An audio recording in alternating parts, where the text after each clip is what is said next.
تو گرفتاری یہ جو ڈیٹینشن ہے ریگولیٹڈ بھی ہو تو پھر بھی اس کا کوئی میکنزم بڑا ٹرانسپیرنٹ ہونا چاہیے. ایک آپ انکوائری سٹیج پہ گرفتاری کر لیتے ہیں, ایک یہ ہے کہ آپ پوری تحقیقات کر لیں, ثابت ہو جائے کہ یہ زرداری صاحب کے اکاؤنٹ میں 50 ارب کی ہیرا پھیری ہوئی, تب آپ گرفتار کریں. ایک یہ ہے کہ ابھی آپ نے انکوائری مارک کی ہے کہ فروغ صاحب آپ اس کے اوپر رپورٹ بنا کے مجھے 4 ہفتے میں دیں گے, بندہ آج ہی پکڑ کے آپ اندر ڈال دیتے ہیں, وہ سڑتا رہتا ہے اندر, بعد میں پتہ چلتا ہے کچھ بھی نہیں نکلا. اچھا میں آپ کو بتاؤں کہ اس کے لیے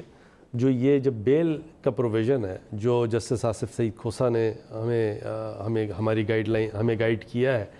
کہ ٹرائل کورٹ کی یہ پاور ہونی چاہیے. ٹرائل کورٹ کی اگر پاور پری اریسٹ یا پوسٹ اریسٹ بیل دینے کی ہے